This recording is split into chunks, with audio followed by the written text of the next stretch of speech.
Hi friends, welcome to பிள்ளை நிலாக்கள். நம்ம இன்றைக்கி பார்க்க போகிற வீடியோவில் நம்ம கடையில் கிடைக்கிற இட்லி அரிசியும் இல்லாமல், இல்லை ரேஷனில் கிடைக்கிற புழுங்கலரிசியும் சேர்க்காம, இல்லை வேறு எந்த விதமான புழுங்கலரிசியும் சேர்க்காம, பச்சரிசியும் உளுந்து வெந்தயம் இது மூணும் கலந்து நம்ம இவ்வளோ சாஃப்டான பஞ்சு போல் மல்லிகைப்பூ இட்லி எப்படி செய்யலாம் அப்படிங்கிறத பற்றி பார்க்கலாம். பொதுவாக நம்ம இட்லிக்கு மாவு அரைக்கும்போது நம்ம பச்சரிசியை சேர்த்து அரைக்கும்போது தான் நமக்கு தோசையெல்லாம் நல்ல கிறிஸ்பியாக வரும். இந்த மொறுன்னு இருக்கிற தோசை நமக்கு கிடைக்கணுன்னா இந்த பச்சரிசியை நம்ம கட்டாயம் சேர்க்கணும்.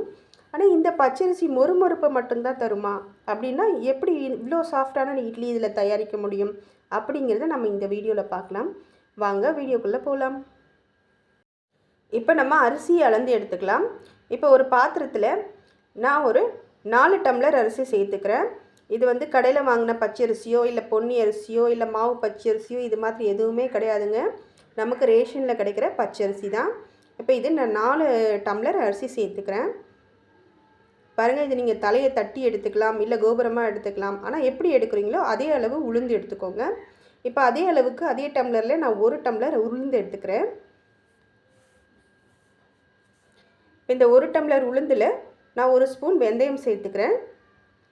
இது எல்லாத்தையும் நம்ம வந்து ஊற வச்சுக்கலாம். ரேஷனில் கிடைக்கிற புழுங்கலரிசி சேர்த்து நம்ம பண்ணும்போது குறைஞ்சது 6லேருந்து 7 மணி நேரம் கட்டாயம் ஊறணும். அப்போ தான் நம்மளுடைய மாவு நல்லா வரும், அரைஞ்சி இருக்கும். ஆனால் இந்த பச்சரிசி மட்டும் நம்ம சேர்த்து பண்ணும்போது இது ஒரு 4 மணி நேரம் ஊறினாலே போதுமானதாக இருக்கும். இப்போ இந்த அரிசியும் உளுந்தையும் நான் உளுந்து மட்டும் நல்லா கழுவி எடுத்துக்கிறேன். கழுவி எடுத்துகிட்டு இப்போ நல்ல தண்ணி சேர்த்து நான் ஊற வச்சுக்கிறேன். ஆனால் நான் இந்த பச்சரிசி இன்னும் கழுவல, தண்ணி மட்டும் சேர்த்து ஊற வச்சுருக்கேன். இது ஒரு 2 மணி நேரம் நல்லா ஊறட்டும். இப்போ பாருங்கள், 2 மணி நேரம் கழித்து இந்த உளுந்து எடுத்து பார்க்கலாம். பாருங்கள், இந்த உளுந்து எவ்வளோ நல்லா ஊறி இருக்குன்னு. இந்த உளுந்தும் வெந்தயமும் நல்லா ஊறட்டும்.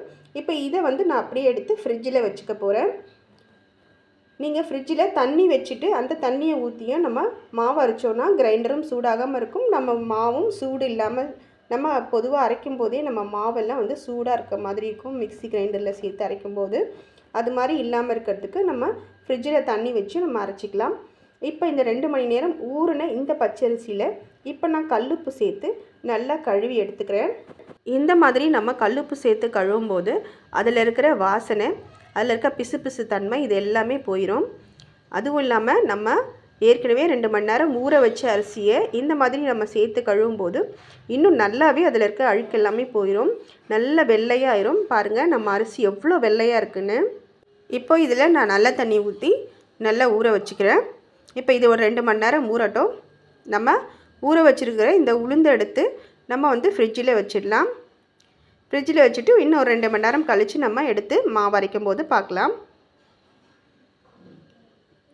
இப்போ பாருங்கள், நம்மளுடைய உளுந்தை ஃப்ரிட்ஜிலேருந்து எடுத்துகிட்டு வந்துட்டேன். அரிசியும் நல்லா ஊறிடுச்சு. பாருங்கள் எப்படி இருக்குன்னு.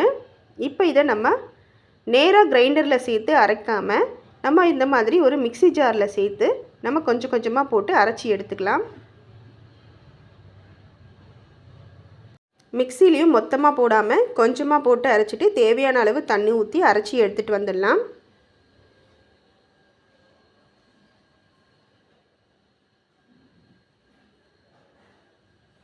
பாருங்கள், இப்போ நான் வந்து இதை அரைச்சி எடுத்துகிட்டு வந்துட்டேன். பாருங்கள், நம்மளுடைய இந்த உளுந்து எவ்வளோ நல்லா அரைப்பட்டிருக்குன்னு. நம்ம கிரைண்டரில் சேர்த்து அரைக்கும்போது நமக்கு முழு உளுந்தாக அங்கங்கே அப்படியே இருக்கும். ஆனால் இந்த மாதிரி நம்ம மிக்சியில் சேர்த்து அரைக்கும்போது நமக்கு எல்லா உளுந்துமே நல்லா அரைப்பட்டுரும், வெந்தயமும் நல்லா அரைஞ்சிரும். இப்போ இதை நம்ம கிரைண்டரில் சேர்த்துக்கலாம்.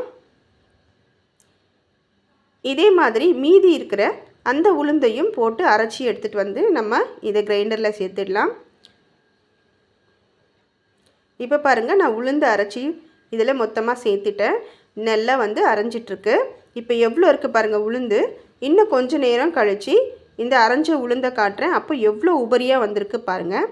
நமக்கு இந்த உளுந்து ஏற்கனவே மிக்சியில் நல்லா அரைஞ்சிருச்சு. இப்போ நம்ம கிரைண்டரில் சேர்த்து அரைக்கிறது இது நல்லா உபரி கொடுக்கணும் அப்படிங்கிறதுக்காக மட்டும்தான். நம்ம நேராகவே நம்ம கிரைண்டரில் சேர்த்து அரைக்கும் போது நமக்கு முழு உளுந்து அங்கங்கே தட்டுப்படும். இதை நீங்கள் இந்த மாதிரி அரைக்கிறவங்க நல்லா நோட் பண்ணியிருப்பீங்க. ஆனால் இந்த மாதிரி நம்ம மிக்சியில் சேர்த்துட்டு அப்புறம் கிரைண்டரில் சேர்த்தோன்னா இந்த மாதிரி இருக்காது. பாருங்கள், நம்ம உளுந்து ரெடி ஆயிடுச்சு. இப்போ நம்ம அதை எடுத்துடலாம். இந்த மாதிரி நம்ம கொஞ்ச நேரம் மிக்சியில் ஓட விட்டுட்டு அதுக்கப்புறம் கிரைண்டரில் சேர்க்கறதுனால நமக்கு கரண்ட்டு பில்லும் மிச்சமாகும், கிரைண்டரும் வந்து சீக்கிரம் சூடாகிடாமல் இருக்கும். இதனால் நமக்கு கிரைண்டரும் கெட்டு போகாமல் இருக்கும். இப்போ நம்ம எல்லா உளுந்தையும் எடுத்துடலாம். பாருங்கள், நம்மளோட உளுந்து எவ்வளோ நல்லா உபரியாக எப்படி இருக்குது பாருங்கள். அப்படியே கையை விட்டு கீழே விழாமல் அப்படி பந்து போல் நிற்கிது. இது வந்து இந்த உதயம் பருப்போ இல்லை வேறு ஏதாவது நல்ல உபரி கொடுக்குற பிராண்டடான உளுத்தம்பருப்போ கிடையாதுங்க. இது சாதாரணமாக பக்கத்தில் இருக்க கடையில் வாங்கின உளுத்தம்பருப்பு தான். அதுவே எப்படி உபரி இருக்குது பாருங்கள். இப்போ நம்ம அரிசி அரைக்க ஆரம்பிச்சிடலாம். அதுக்கு முன்னாடி நம்ம அரைச்ச மிக்சி ஜாரில் நம்ம கொஞ்சமாக அரிசி சேர்த்து நம்ம அரைச்சி எடுத்துக்கலாம். ஏன்னா வந்து அதில் உளுந்தெல்லாம் ஒட்டி இருக்கும். இதை நம்ம வந்து தேய்க்கும் போது நமக்கு கஷ்டமாக இருக்கும். இது காஞ்சிருச்சுனாலும் கஷ்டமாக இருக்கும். இந்த மாதிரி கொஞ்சமாக அரிசி சேர்த்து சும்மா ஒரு 2 ஓட்டு ஓட்டிட்டு எடுத்துகிட்டு வந்துட்டோம்னா அந்த ஓரத்தில் ஒட்டி இருக்கிற உளுந்து எல்லாமே இந்த அரிசியோடு சேர்ந்து வந்துடும். நமக்கு இதை தேய்க்கிறதும் கஷ்டம் இல்லாமல் இருக்கும். இப்போ இதையும் நம்ம இதில் சேர்த்து நம்ம அரைச்சி எடுத்துக்கலாம். இப்போ இந்த அரிசியை இதோட நம்ம எல்லாத்தையும் சேர்த்துடலாம். பாருங்கள், இது பச்சை அரிசி அப்படிங்கிறதுனால நமக்கு சீக்கிரமே நல்லா அரைஞ்சி கொடுத்துரும். புழுங்கலரிசியோடு சேர்த்து அரைக்கும் போது தான் கொஞ்சம் லேட் ஆகும். இது சீக்கிரமாக அரைஞ்சிரும். அதனால் நமக்கு வேலையும் சீக்கிரமாகவே முடிஞ்சிடும். ஏற்கனவே நம்ம சேனலில் இந்த இட்லி மாவு அரைக்கிறதுக்கு பற்றி ஏற்கனவே வீடியோ போட்டிருக்கோம். புழுங்கலரிசியும் பச்சை அரிசியும் சேர்த்து எவ்வளோ ரேஷியோவில் சேர்த்து போட்டிங்கன்னா நல்லா பஞ்சு மாதிரி இட்லி வரும் அப்படின்னு ஒரு வீடியோ போட்டிருக்கோம். வெறும் புழுங்கலரிசி மட்டும் சேர்த்து நம்ம பச்சரிசி சேர்க்காமல் வெறும் புழுங்கலரிசி மட்டும் ரேஷன் அரிசி மட்டும் சேர்த்து நம்ம எப்படி அரைக்கணும் மாவு இட்லிக்கு அப்படிங்கிறத பற்றியும் ஒரு வீடியோ போட்டிருக்கோம். நீங்கள் தேவைப்பட்டால் அதை நீங்கள் செக் பண்ணி பாருங்கள். லிங்க் வேணால் டிஸ்கிரிப்ஷனில் கொடுக்குறேன். இப்போ பாருங்கள், நம்மளோட மாவு நல்லா வந்து அரைஞ்சிருச்சு. உங்களுக்கு இட்லிக்கு அப்படின்னும் போது கொஞ்சம் கொரப்பாக நீங்கள் எடுத்துக்கிட்டிங்க அப்படின்னா நல்லாயிருக்கும். இப்போ நம்ம மாவு வந்து நம்ம ஏற்கனவே உளுந்து எடுத்து வச்சுருக்கோம் இந்த பாத்திரத்தில் நம்ம எடுத்து சேர்த்துக்கலாம். நம்ம பச்சரிசி மட்டும் சேர்த்து அரைக்கிறதுனால இதை ரொம்பவும் மைய அரைச்சிடாமல் கொஞ்சம் ஒரு ரவை பதத்துக்கு அரைச்சிங்க அப்படின்னா மாவு வந்து ரொம்ப நல்லாயிருக்கும். இட்லி ரொம்ப நல்லா சாஃப்டாக வரும். இப்போ நம்ம இதை வந்து நல்லா அடியிலேருந்து மாவு எடுத்து நல்லா கலந்து விட்டுக்கோங்க. இந்த உளுந்து பச்சரிசியும் நல்லா வந்து கலந்து நல்லா வரணும். இது மாதிரி நம்ம கலந்து எடுத்துக்கலாம். இப்போ பாருங்கள், நம்ம மாவை நல்லா கலந்து எடுத்துக்கிட்டோம். இப்போ இந்த ஸ்டேஜில் நீங்கள் இப்போவே உப்பு சேர்த்து கரைச்சி வச்சுக்கிறதுனாலும் வச்சுக்கலாம். இல்லை நீங்கள் காலையில் எடுத்து நீங்கள் உப்பு போட்டு கலந்துக்கிறதுனாலும் கலந்துக்கலாம். அது உங்களோட விருப்பம். இப்போ பாருங்கள், நம்மளோட மாவு ஃபுல்லாக ரெடி ஆயிடுச்சு. இது நான் ஈவினிங் ஒரு 7:30 இருக்கும். இந்த டைமில் நான் அரைச்சி வைக்கிறேன். இது காலையில் எப்படி இருக்குதுன்னு பார்க்கலாம்.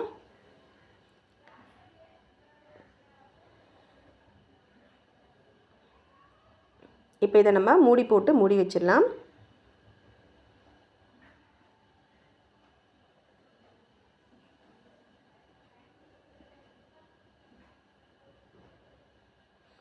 இப்போ காலையில் பாருங்கள் நம்ம மாவு எப்படி பொங்கி வந்திருக்கு அப்படின்னு. இப்போ நம்ம நைட்டு கரைக்கும் போது உப்பு போடல, அதனால் நம்ம இப்போ உப்பு சேர்த்து நம்ம கரைச்சிக்கலாம். உப்பு சேர்த்து கரைக்கும் போது நேரடியாக நம்ம மாவில் உப்பு சேர்த்து கரைச்சோம் அப்படின்னா நீங்கள் இட்லி ஊற்றும் போது இட்லி வெந்த பிறகு நமக்கு அங்கங்கே கொஞ்சம் கருப்பாக இருக்குது. இது யாருக்காவது உங்களுக்கு தெரிஞ்சிருக்கு அப்படின்னா நீங்கள் கமெண்ட்டில் சொல்லுங்கள். அந்த கருப்பாக அந்த புள்ளியாக நமக்கு தெரியுறதெல்லாம் இந்த உப்பு தான்.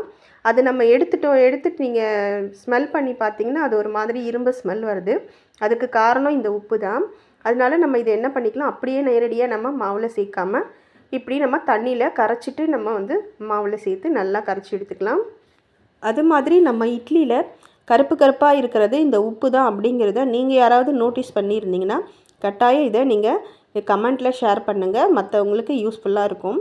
இப்போ நம்ம மாவு நல்லா கரைச்சி எடுத்தாச்சு. நம்ம வந்து இதை இட்லி ஊற்ற ஆரம்பிச்சிடலாம். இப்போ நான் இட்லி பாத்திரம் இந்த மாதிரி தான் எடுத்து வச்சுருக்கேன். இப்போ இந்த இட்லி பாத்திரத்தில் நான் இட்லி ஊற்ற ஆரம்பிச்சுக்கிறேன்.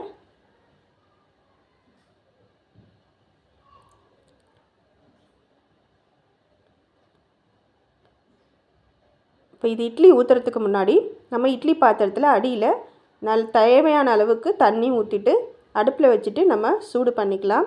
இது தண்ணி நல்லா கொதிக்கட்டும். அதுக்குள்ளே நம்ம இட்லியை நம்ம ஊற்றி எடுத்துகிட்டு வந்துடலாம். நம்ம தண்ணியை கொதிக்க வைக்காமல் இந்த மாதிரி வெறும் தண்ணியில் நம்ம இட்லியை ஊற்றி வச்சோன்னா நமக்கு வேகிறதுக்கும் லேட் ஆகும். அதுவும் இல்லாமல் நமக்கு மாவு அடியில் தங்கி கொஞ்சம் கல்லாக இருக்கிற மாதிரியும் இருக்கும் சில டைமில். அதனால் முதல்ல நம்ம தண்ணியை ஊற்றி நம்ம அடுப்பில் பாத்திரத்தை சூடு பண்ணிக்கலாம். இப்போ நம்ம இட்லியெல்லாம் ஊற்ற ஆரம்பிச்சிடலாம். இந்த இட்லி பிளேட்டில் நான் எண்ணெய் கூட தடவலைங்க, அப்படியே தான் இட்லி ஊற்றுறேன். ஆனாலும் நமக்கு இட்லி ரொம்ப நல்லா வரும். இப்போ இந்த மாதிரி இட்லி பாத்திரம் மேலே அடுக்கும்போது நீங்கள் இந்த இட்லி ஊற்றுனதுக்கு மேலே இல்லாமல் கொஞ்சம் தள்ளி வச்சுக்கிட்டீங்க. 2 இட்லிக்கு நடுவில் நம்ம மாவு ஊற்றணும் அப்படின்னா நமக்கு ஒரு இட்லியோட ஒன்றோட ஒன்று ஒட்டிக்காமல் நல்லா வரும். இந்த மாதிரி நம்ம அடுக்காக இருக்கிற இட்லி பாத்திரத்தில் சேர்க்கும்போது ஒரு இட்லி மேலே இன்னொரு இட்லி நசுங்கி அந்த மாதிரி தான் நமக்கு கிடைக்கும். இப்படி நீங்கள் அடுக்குனீங்க அப்படின்னா நமக்கு நல்லா இட்லி முழுசாக கிடைக்கும். பாருங்கள், நம்மளுடைய இட்லி பாத்திரத்தில் ஊற்றி வச்ச தண்ணி நல்லா கொதிக்க ஆரம்பிச்சிருச்சு. இந்த டைமில் நம்ம ஊற்றி வச்ச மாவை இதில் எடுத்து வச்சுக்கலாம். இது கொஞ்ச நேரத்துலேயே நல்லா வெந்துடும்.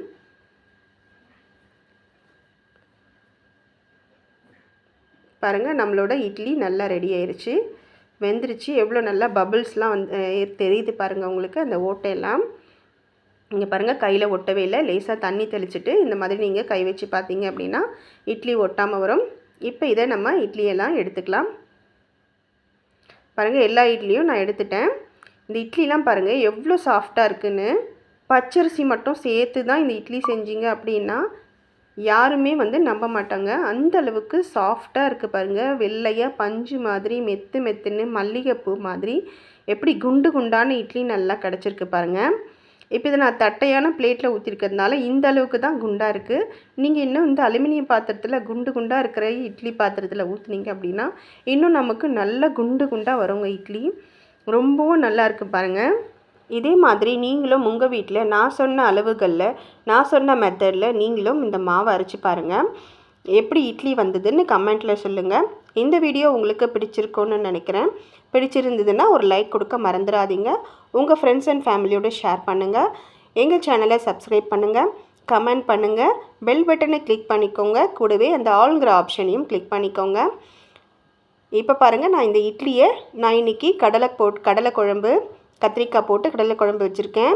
இதோடு தான் நான் பரிமாற போகிறேன். தேங்க்யூ.